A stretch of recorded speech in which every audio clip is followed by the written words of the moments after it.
IBO World Champion, La Bella Bestia, coming to you to show my appreciation for the ring IQ. So if you haven't already, get guard, but wow, Howard, look at the strength. follow and subscribe Ring IQ and check out the relay where they cover today's top boxing news. Welcome to the motherfucking relay. We're covering today's top boxing news. Ow! Okay, we'll start with this. Well, on August 14th, we're going to get the next installment of the Fight Camp series. But what we're not going to get is Natasha Jonas's next in-ring appearance. What we're not going to get is Savannah Marshall's next in-the-ring appearance. What we're not going to get is Ellie Scotney. Initially, when the second season of Fight Camp was announced, there were about 5 or 6 slots for Matchroom's female fighters, Matchroom's Valkyries.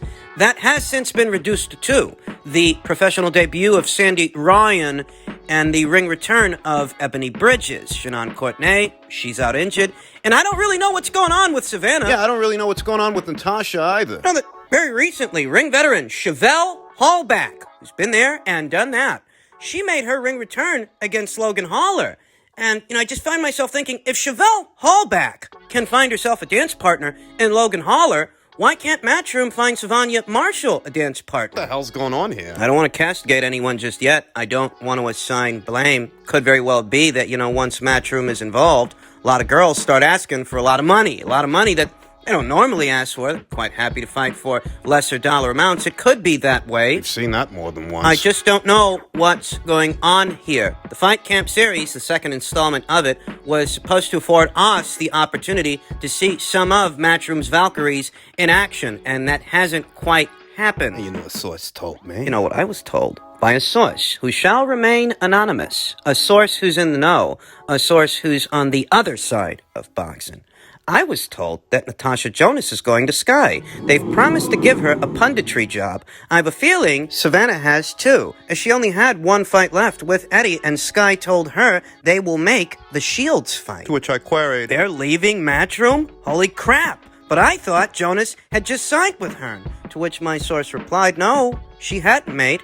It's all for the DAZN release, as she had a fight scheduled. Wouldn't surprise me if Scotney goes too. As I'm told, Josh Kelly is going with Sky, their same manager. now this is a rumor, folks. And it should be treated as such. A wait-and-see approach is the best approach to take with a story such as this one. A story that in so many words means These 4 fighters are leaving Matchroom. don't treat it as gospel just yet. Don't swear by it. And don't call your mother. But essentially, if this story checks out, what this story would mean, is that Natasha Jonas, Savannah Marshall, Ellie Scotney, and Josh Kelly, they're parting ways with Matchroom. They're leaving. They're sticking with Sky. And we already know Matchroom's gone all in with DAZN. DAZN is Matchroom's exclusive UK provider. So if these fighters have decided to stay on Sky Sports, fight over there, that means they're not with Matchroom anymore. Yeah, if the story checks out. You might be thinking to yourself, well, wait a minute. What this essentially means is that Sky Sports wants to stay in the sport of boxing, but they're not in bed with anybody yet over there in the United Kingdom. They haven't filled the void. The void that Matchroom has so left behind since parting ways with Sky Sports and going all in with DAZN. What promotional outfit would be promoting Ellie Scotney's fights and Savannah Marshall fights and Natasha Jonas, Josh Kelly's fights, if those fighters are going to go to Sky, if they are going to stay there, I should say? I was told from a very reliable source that Ben Shalom of Boxer, he's only young, he was doing bits on Channel 5 in the UK. In my opinion, he's not up to the job, but I think Sky are more involved and using him to front it. They plan on doing a lot more with Top Rank, bringing their fighters to the United Kingdom. And this is how they plan on filling the void. It seems that Sky Sports is attempting to now build a stable of their own that would rival the Matchroom stable that has since gone over to DAZN. And you also have to consider that the Olympic Games, portion of them, are over. The very delicious Lauren Price has secured Olympic gold. Ireland's own Kelly Harrington has secured Olympic gold as well. Allow you fly. Just imagine if Sky Sports builds a stable around those fighters, with those fighters included. That would then mean that not only is Sky Sports not done in the sport of boxing, but we haven't seen the last of Adam Smith. And, that bit of it, that's really not surprising. I anticipated that, maybe Sky will jump into bed with Wasserman Boxing or somebody like that and start, staging shows of their own. So I'm not surprised that Sky might still be trying to stay in the sport of boxing, but a little bit surprised that they're trying to poach some of Matchroom's fighters, at least based on this rumor. Which right now is just a rumor. And it should be treated as such. Shouldn't be treated as gospel. We don't know if this story is or isn't going to check out. It is from a very credible source, who shall remain anonymous. We'll say it does lend some insight into why it is Savannah Marshall, Natasha Jonas, and Ellie Scotney. Why is it they're not making an appearance in Fight Camp? Where are they? Where is she? Why isn't she fighting? Where's Natasha? I fucking love Natasha. What the hell happened to Savannah? The last word we heard from Savannah Marshall was in reference to what Eddie Hearn told her about the Shields fight. Emphasis on Eddie Hearn. Well, apparently she's still talking to that guy. That guy's still talking to her, according to her. This is just a rumor. And it should be treated as such until further notice. We shouldn't jump to conclusions. I'm going to take a wait-and-see approach with this thing to see what actually happens, where this goes, if it goes anywhere, because we don't know with an absolute certitude that any of this stuff is going to check out. In other news, Caleb Plant, he's still mouthing off. Plant mocks Canelo for failing to fight on annual September date for third straight year. Alvarez, the WBO, WBA, WBC, and Ring Magazine 168-pound champion, was projected to face Plant, the IBF title holder, in a unification bout on September 18th, the annual date reserved for Alvarez, but the parties failed to reach a deal. Alvarez then tried to negotiate a fight with the WBA light heavyweight title holder, Dimitri Bivol, but he could not consummate a deal in time, prompting Eddie Hearn, Alvarez's promoter, to announce that the Mexican superstar would be looking to fight in November instead. For the third year in a row, Plant wrote in his Facebook profile, for a date that's reserved for him, at what point is it not everyone else's fault? And at what point does it fall on the hands of him and his team? You mean every opponent they've tried to book for the last 3 years is just ducking? Chill. Plant, 21-0 with 12 KOs, was responding to the notion that he was at fault for not making the fight between him and Alvarez happen. Alvarez would no doubt counter that his reasons for moving off the coveted weekend were legitimate. In 2019, he postponed the annual date, citing difficulty finding the proper opponent. He ended up fighting later that November against Sergey Kovalev in a light heavyweight title bout. He did not fight in September the following year due to the fact that he was involved in a nasty lawsuit with his former promoter, Golden Boy, during no less a global pandemic. Recently, Plant went on record as to why the fight with Alvarez fell through. He told ESPN that Alvarez, who was set to receive a career-high $40 million guarantee, wanted the same purse for a replacement opponent, in the case that Plant had to bow out due to injury or sickness, a risk that Plant's handler, Premier Boxing Champions chief Al Heyman, was presumably not willing to take on. Alvarez's side have yet to comment publicly on those claims. There's a lot of context missing here. A lot of context that I think Caleb Plant is willfully removing to try and make a point.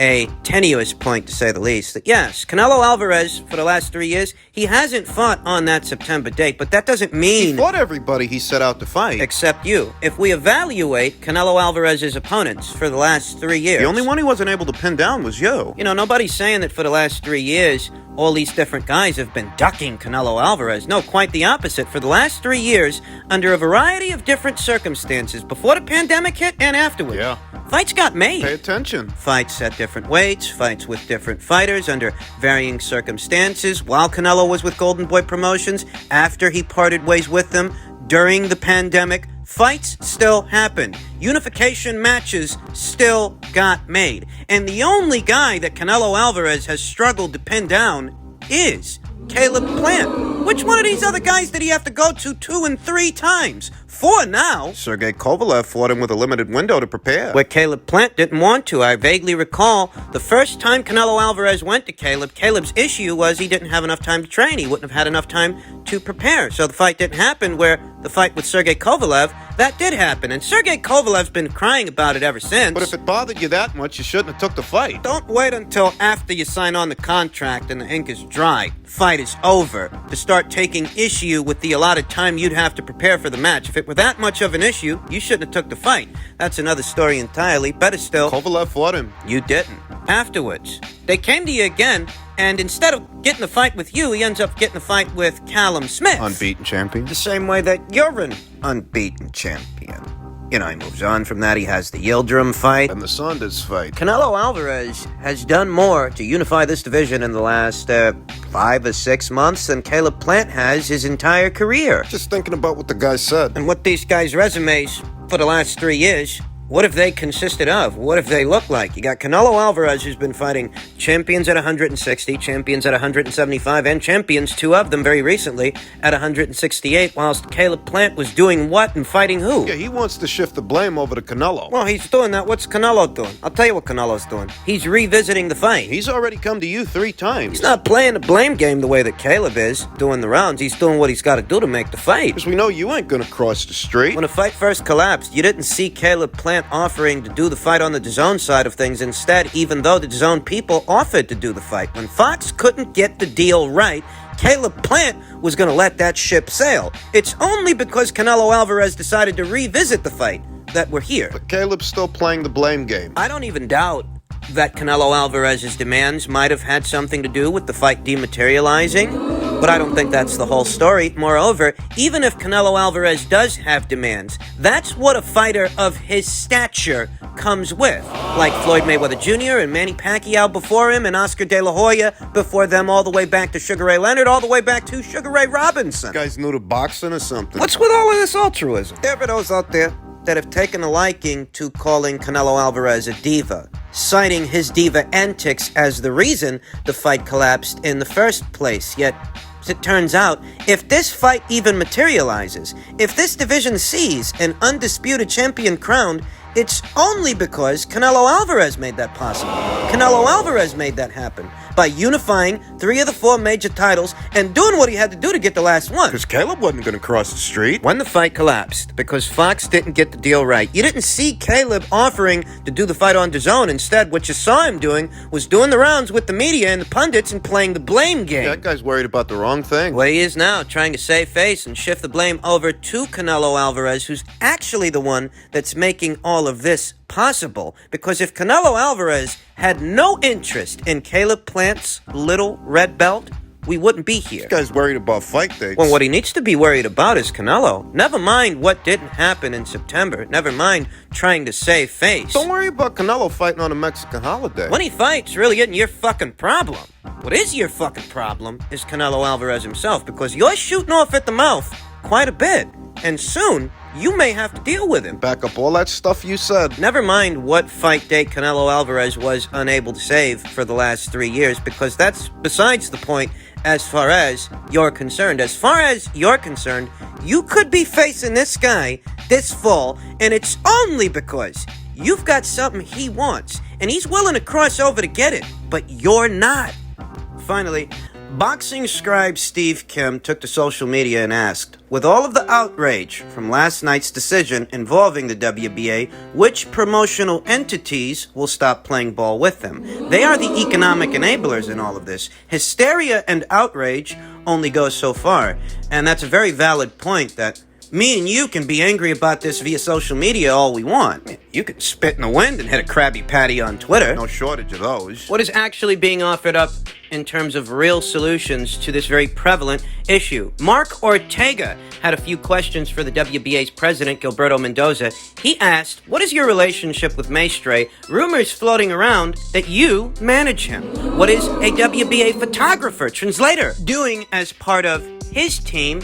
And please comment on the racist and vile tweets of your judge, who had the worst of the 3 terrible scorecards. Gilberto can't afford to be a maverick with this. You can't just sweep this under the rug as another bad scorecard in the sport of boxing. Another bad scorecard of which there are no shortage of in the sport of boxing. No. This situation has gotten special attention. The scorecards were bad enough. Which has left a lot of people asking, what's the aptitude of these judges that the WBA is employing? How is it possible that they can score a fight the way they score a fight, the way they scored that fight, and still have a job? And you're hiring racists now, too. No, Gilberto Mendoza cannot afford to be cavalier with this. He can't afford to be a maverick. Gilberto's got a lot to answer for. What I'm saying is that a lot of people, they're prepared to disavow the WBA, cancel it altogether. The way people like to cancel things in this day and age. And if that sentiment garners enough momentum. If they actually get that off the ground,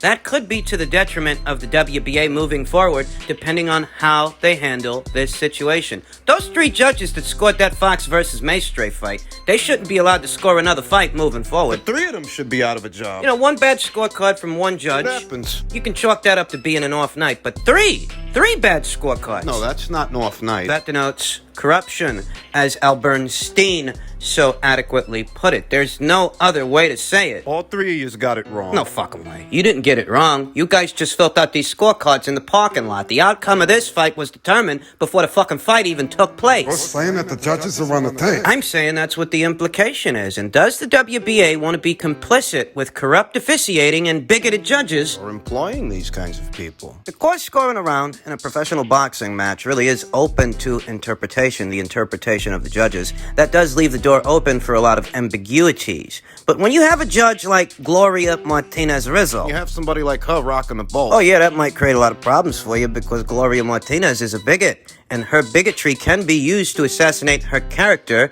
and how she scores a boxing match depending on what race, ethnicity, or creed the fighter might be. Yeah, I could see them using that against her in a court of law. That could happen, but that's if Gilberto Mendoza doesn't offer up some recompense himself first. That's if Gilberto Mendoza doesn't manage to find a way to handle all of this internally. Because right now it looks a lot like the reason that Gloria, at least. The reason she scores a fight the way she scores a fight. How's it look?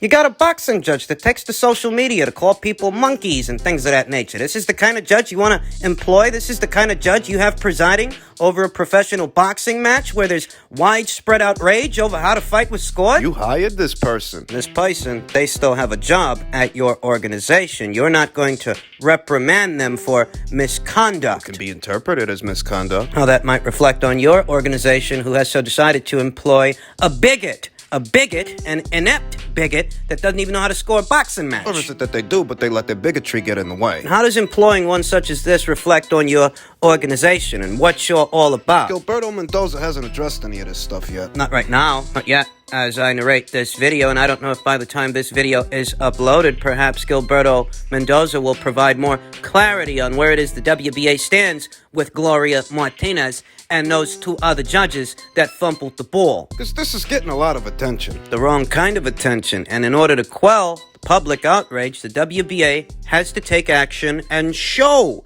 some accountability. Those 3 judges, they ought to lose their jobs. You gotta make it right.